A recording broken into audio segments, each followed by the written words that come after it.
the proverbial old guard, but also some very young players. It's confusing, but it's 2019. We're trying to deal with it. Here is SK Telecom T1. They're going to be the first team to be introduced. This is the team, namely Talia, that is going to be highly contested based on Azir and Corki both taking hits and them both being champions that both Yukal and Faker have been heading towards. Yep, could be a decent matchup. Of course, bruises against assassins has always worked out in the past. We'll see who's going to be heading over there. Faker at the moment hovering over the Crocodile, but all the chances that we could have a last-minute switch. But Vladimir is often something that's been elected into the Gangplank. You just scale up alongside him and then hope that you can be the one doing more AoE damage than the barrel-wielding pirate. SKT sort of map predictable. So far, the game state suits that. Yeah, well, we're looking for a gank. Effort is here, though. Headbutt Polv onto the Renekton, but Culver-Meek with full rage is going to get him back up to pretty high health. There's the Impale, though. Dread has been spotted out immediately. Goes into the stasis, and there's the ult from the Kiana. The supremacy we've been waiting for the first blood, as Senon's getting it turned on, but has the ultimate available, and Afrika will take first blood and get out. SKT thought they had Afrika exactly where they wanted them. Flash over the wall. Kiana ultimate, they get the pick, and they don't a little longer to get here, but they have slowed damage on this Rift Herald. Headbutt Polv, but only onto one. Cannon Barrage flies forward, and immediately Effort is destroyed. But Hemo Plague into the backline can't. Sanguine Pool is there. The barrel doesn't do anything, as Chains of Corruption may turn this one. A double stun, but Vision Control is there, and Faker is going to be able to grab a kill over the side of SKT. Flash Impale comes forward. Clid hasn't found the kills yet, though, as Yukal dives on forward. He thinks that this is his time, and Senon gets into the backline. He'll be able to take down the cow, as Afrika may have found the chaos that they've been looking for. It is going to be an even trade in the end, 3 for 3, and Shelly is going to survive. Even trade overall, re-engaged by Clid, that not all of his teammates seemed ready. Later in the game, top side. Yep, Hemoplague comes in as, okay, Tides of Blood going to turn it. He's still got the Sanguine Pool, remember, guys, and uses it to dodge the body slam. Barrel comes down to get rid of Clid. Dread surviving for the moment, and there's the Cannon Barrage, but aiming, taking so much damage on the bottom end. Effort, wishing he had a Hex Flash opportunity, wanted to go over and devour the Ezreal, but isn't able to do it. The opponent with TP.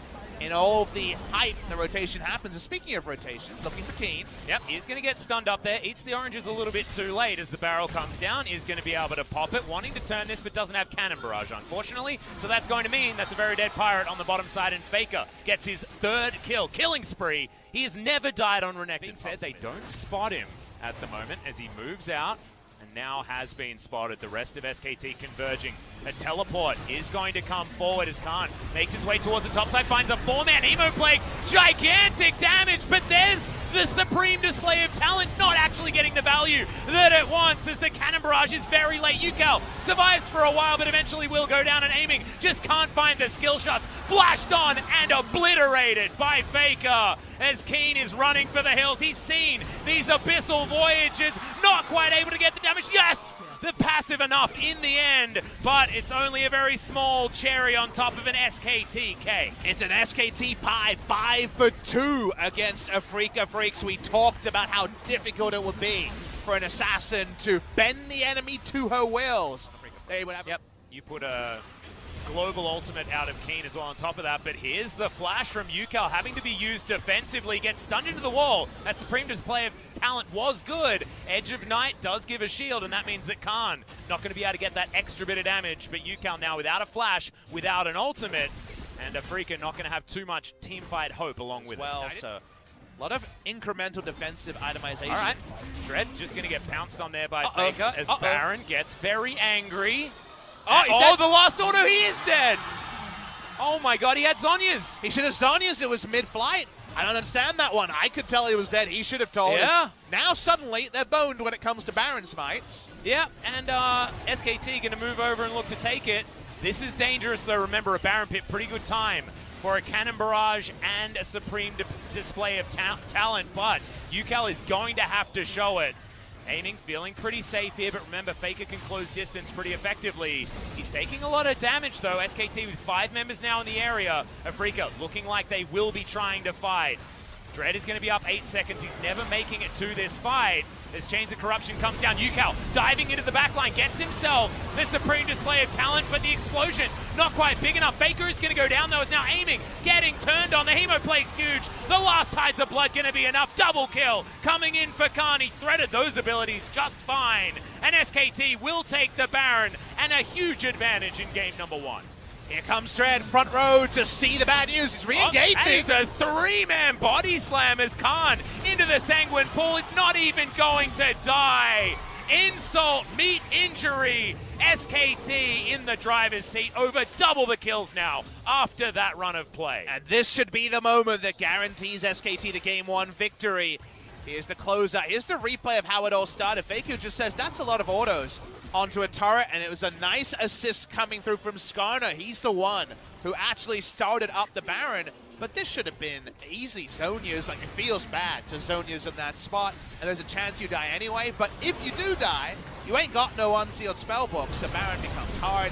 And what you'll notice about SKT, they weren't rushing down the Baron. They knew how long it would take Gragas to get back. They were just focusing on, hey, when do we peel? When are we going to see this assassin over the wall? And when she comes in, damn, do we have some crowd control to bring her down. Yep. And they dealt with it very, very nicely. We're going to see in the picture-in-picture, I believe Khan just soloing down the Ocean Drake, as this was a real tilter for the Afrika players. I mean, Khan surviving on about 0 health. Of at leleast second place. Yep. They're guaranteed making it in there. As Khan not going to be so lucky just yet. Remember, holding onto the pool for a long time. He wanted to kill Dread, who this time finds the Zhonya's button. And that's 1 versus 4. And Khan just wanders away. Phase Rush pretty strong in that department. Sells back, UCal finds a brush as Faker going to face check him. And there's the headbutt pole. Cannon Barrage coming in as well, not doing a heck of a lot of damage as Teddy takes a small spattering of damage, but otherwise not too much. The play's still on cooldown, so SKT posturing more than really trying to assault this inhibitor. It's about 50%. Up until that Baron, and where everything went wrong for Afrika. Clit gets the flash, gets the impale, and that is a very dead Gragas. I believe Zhonya's was even on cooldown at that stage. And SKT, it's feeling very elementary. Khan, he knows this feeling, but this time he's got backup. Effort is going to make his way in. Faker teleported, gets into the backline. Cull the Meek to get all of his health back, as Keen has to eat oranges to get out of the way of the open maw of this crocodile. Teddy moves over as well, and Afrika just can't do anything.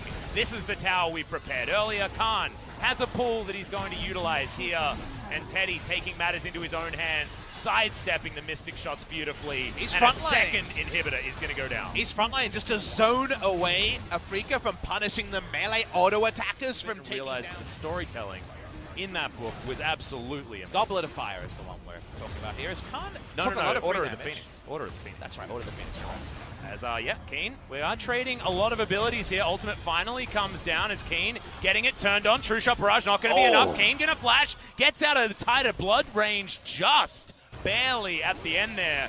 This is working out in favor of SKT. Aiming had to be pulled over. That man advantage that we talk about with these sort of pushes when you have a lead like this is with SKT as UCal. He's just trying to find his way in. Faker has to go into his Zhonya's, as he is going to get knocked down to the Guardian Angel. Now, UCal moves his way in, still hasn't used that ultimate just yet.